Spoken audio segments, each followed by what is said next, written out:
in the land of grills? Yes, we are. And you're saying, Tom, for the first time, Tom Horsman YouTube's been around for a long time, and I've never reviewed a Traeger until now. And you're going to say why? And people have always asked me, they said, Tom, what's your thoughts on Traegers? I said, I got no problem with Traeger. I just thought they were overpriced.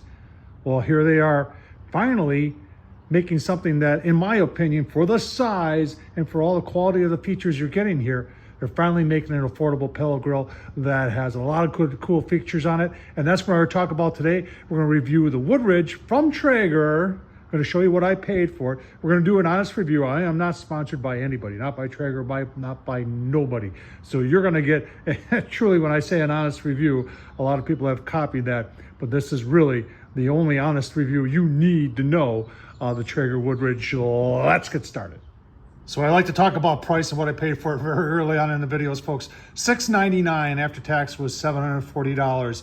And you're saying, okay, so tell us why you think that's affordable. Right, so one of the things I considered to tell you that this grill is affordable is the amount of cooking space on the inside. And this has 860 square inches between here and here. I'll tell you what, let's do some real dimensions so you understand what that means. All right, so what does 860 square inches means? It means from front to back on your main grilling surface down here, you've got 18.5 inches by 28 inches. From here to here is 28 inches. Your top rack, now this is where I'll do the majority of my smoking. I really was impressed with this because a lot of times these are called warming racks and are very, very small. This one, on the other hand, is from front to back is 13 inches and 27 inches this way. So, you know, you could get two, probably even three pork butts up there. Ribs, easily three racks of ribs, maybe four, depending upon the size. But there's a lot of nice grill space for the price with this grill. So what else makes this an affordable pellet grill? Well, 24-pound hopper. So that means you can put 24 pounds of pellets in here. And folks, you can go all night with 24 pounds. Temperature range is 180 to 500. I like that. Digital Wi-Fi controller does connect. I already have this connected. And the Traeger app is very easy to use, even on an affordable pellet grill. And the controller is PID control, meaning a proportional integral derivative, which is a program that dials in the temp. So if you set it at 225, it dials in the temp to make sure you got 225 on the inside of this grill. I don't think it's the size of this grill. Now, this may be a plus or it might be a minus for you because this grill is 46 inches tall up to the top here. You got 34 inches up to the grill surface. It's 27 inches wide and it's 50 inches from that end to this end. All right, I usually don't talk about assembly because grills these days are relatively easy to put together. This one we got to talk about. Let's take a look at that. All right, so typically I just talk about assembly, say, hey, it took me about an hour. Things were pretty easy to do. This thing, the only thing here that tells me this is a pellet grill is the lid. There are boxes upon boxes upon boxes, yeah, and that's your blister packs with everything you got to put together here. I mean, oh my goodness, they're saying 90 minutes to put together. I'm sure that doesn't count the 45 minutes it took me to get this all out of the boxes with the bags and everything like that. There is an interactive app that I'm going to use, and I'll let you know how it went once it's together. Maybe I'll just snap my fingers and make it happen. Well, there she is. Ain't she a beaut? It took, you're wondering how long it took. For me, by myself, that was a solid 2 hours of putting it together. Everything did line up though. I wasn't missing any parts. All the holes lined up. All you gotta do a little bit, the legs are a little bit tough, but you just gotta squeeze together, pinch together the metal a little bit in order to make things work. That interactive guide online, in my opinion, isn't very good. But this thing was dead on as far as assembly was concerned. So good job by Traeger. I had no idea how big this grill is. It's pretty big. All right, let's keep on going. All right, so this one is the Woodridge, just the regular Woodridge. There is a Pro and there's an Elite, and there's more features as you pay more money. There's like a $200 difference more this one, and then another $200 more difference to get this one. So it can get pricey. But like I said, the affordable one, I believe, is this one. And there's a lot of features here that you don't really need, in my opinion. Also, it's nice that they have a 10-year warranty. Right, taking a walk along the outside, if you're wondering what it's made of, this is a steel product. It has a high temperature coating on it, paint on it. You see this rail here, and there's one of those there, another one here, and that's like their accessory system that you can hook stuff onto there. And I'm a big front shelf person, so I did spend, it's $101, and I'll do a separate video to show you how that works, so you can at least have a front shelf. But they have a whole bunch of accessories that do attach to this. Now on this side, there is no handle for pulling this around. You can see there's two wheels down there. They're nice wheels. They have rubber around it. But in order to pull this around, you gotta kind of, I've been using two hands because this is kind of not a whole lot of room there. So I don't know if they have a handle available that fits on this. It would be nice if it came with a handle. Right now, until I get that front shelf, this is a large area here that you can use as a shelf. Coming around to the back here, you've got like a gutter here in case it rains, and then this grill is vented out through the entire back. So that's your vent right here. And these hooks right here is you can take the shelves off and hang the grill shelves right there. We talked already about the shelf size. These are porcelain coated enamel. This one hooks in like that, and then you just pull it out like that. The bottom shelves, behind my shoulder there, are two pieces. You've got a bigger one here and a smaller one there. Continuing on with the inside of the grill, this is your probe right here. That's your temp probe. They call it an RTD probe. And that goes back to that controller and tells them what the temperature is inside the grill, so it can speed up or throw more pellets in or slow down to get your desired temp that you set it at. Remember, 180 to 500. All right, below your grill grates is the drip tray, and this is made out of steel, and you can see they put a little oil on that so it doesn't rust in that long boat ride over from China, because obviously these are made there. But I really like the design of this. It's relatively steep, so it's going to take your grease, and you know, any type of grill, we want to get the grease out of the grill. So nice job by Traeger. And they also put handles on. Now Traeger also does make liners for these that you can put on, which makes cleanup a lot easier. Two tabs hold it in place, and then it comes out just like that. Oh man, there's a lot going on there. Let's take a look at that. So you're asking, what is all this stuff in there? Well, we showed you where the grease goes, and that goes down here, and that goes to a big drip tray down there, grease bucket. And your ash can also go in there also. And they have this little cover here, which holds everything in place and just makes it a lot easier when you're doing cleanup inside the grill.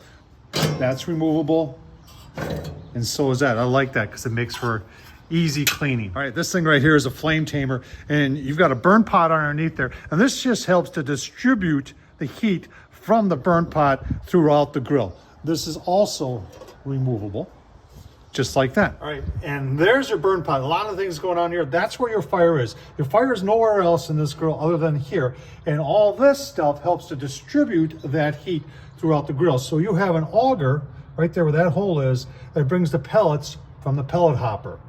Underneath that other round thing is the igniter. Now that's on a time cycle, and that's going to go on and heat up those pellets and cause them to smoke and then give fire, and then it shuts off. Then all those holes, because there's a blower in there too, that will blow air in there to keep the fire going, and along with the auger and that Wi-Fi controller right there, set it at 225.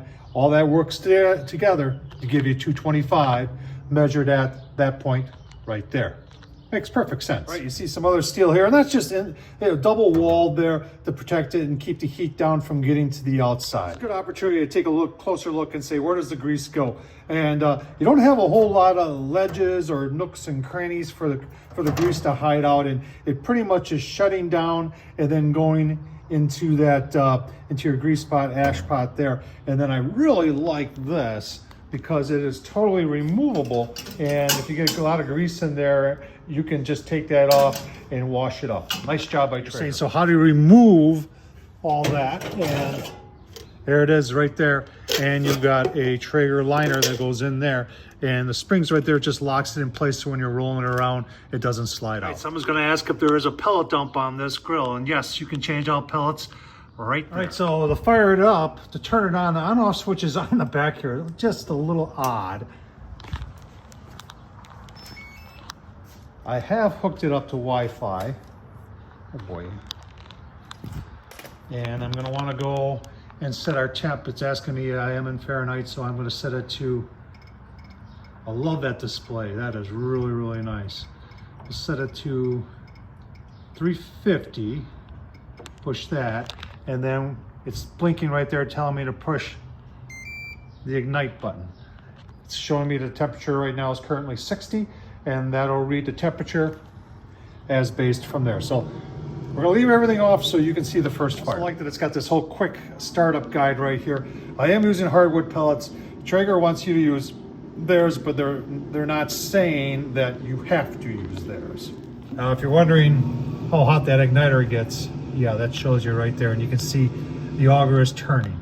I told you about the app. I got it all fired up in the app right there.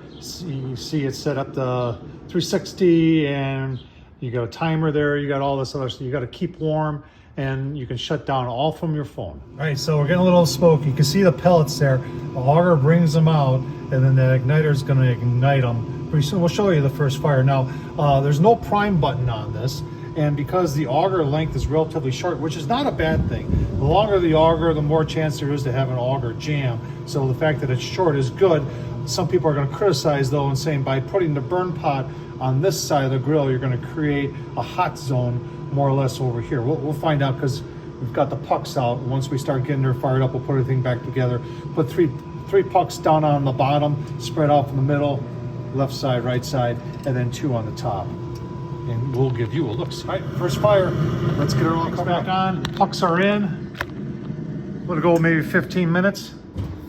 Give you a look. Preheated 350. We're gonna go 15 minutes, and then we're gonna take a look at our pucks and see how they're doing at 350. And we're gonna turn it up 500, see if it gets there. I really don't have any doubt this thing can do 180. In fact, 225 and 180 I think is gonna be really simple. If you're wondering how long it took to get the 350, the preheat was a solid 15 minutes. And a lot of these grill manufacturers today, they actually have slowed down the startup process because they don't want to overshoot. So there was a time when pellet grills were known for, you set it at 225, you first started off, it would overshoot sometimes 50 degrees, 100 degrees. This thing took its time and it did not overshoot. So you can see we're 355. You're wondering if what it counts in 5-degree increments. So we'll keep on going here, give you a look-see in 14 minutes, and we'll take a look and see how consistent it is on the inside. All right, time's up. I got her. It held 350, between 350 and 355 the entire time. I do want to note, and this may be some of the grease burning off, but it smelled like smoke, not like grease burning, but wood-fired smoke, even at 350. So that's pretty impressive. Let's see what the pucks are doing here. So we are at 300 up there, 325 here. These are hard to see. 325, 300, and 325. So pretty close and pretty even throughout. So that's pretty impressive. Let's tell you what. Let me show you how we can set it up to 350 using the 500 using the app, and we'll see how that does. Using the app, just pinwheel it down there to 500 and set temp, and yep, set temp, and yep, I like the app, works very nice. All right, so we set a timer for 15 minutes just to see how long it's going to take to get to 500. You can see we're at 420 right now. We're going to take and what should we give it, 10 more minutes? Let's give it 10 more minutes and see if we make 500. 490, did 10 minutes at 5. It was still climbing, so I gave another 10, so that was 15. And then I gave another 5, so it's had 20 minutes to get to 500, and it's like 490 is pretty close. we will, I'll tell you what, let it get there, and then we'll take a look, see how close to 500 we got according to the pucks. We got 425 there, a little shy of 400 there, 425 there, 425-ish there, and 400 there. So didn't really get close to 500. Let's keep on. This thing goes 180, just set it at 180. Let's see how long it takes to get there. 180, let's take a look and see how the pucks are. Got some nice smoke rolling there. 180, Traeger. Yeah, that looks like about 180. That looks closer to like 160. There's 180. There's 180. And there's, let's call that one 175. So pretty close on 180. Tell you what, we'll go down to shutdown mode. Then we'll give you our final thoughts on the first video of the Traeger. So shutdown mode, looks like it's going to take 15 minutes to cool down. All right, final thoughts on the Traeger WOODRIDGE affordable pellet. I think it is for the price, what you're getting here. We proved it does low and slow. We proved it gets get to almost 500. Remember, I'm not using Traeger pellets. Well, that's going to be a whole video right there where I compare. And I think I'm going to go on the real cheap side, hardwood from Walmart, the Expert grill brand, and then compare that to the Traeger brand, see how it does on this grill, and see if it really is, the Traeger pellets are really better. And you know, we're going to be doing a whole bunch of cooks on here. Hopefully get like a brisket flat, put it on that top shelf, and do it low and slow and get a bunch of smoke in there, see how it turns out. I'm impressed with it. I like the build quality. You know, is it big? Yeah. Well, could they have gotten 860 square inches? Probably got more. Did a little bit more of a bread box design, and maybe put that hopper out in front or in back like some other brands do, and it wouldn't take up so much real estate because people are going to criticize that. I wish it had a handle, or I wish it had 4 wheels. Other than that, time will tell. It's pretty cool. What do you think? Tom Horsman, YouTube. Thumbs up, leave a comment. If you want to support the channel, you made it this far, consider super thanks down below. Buy me a beer. Thanks for watching, folks.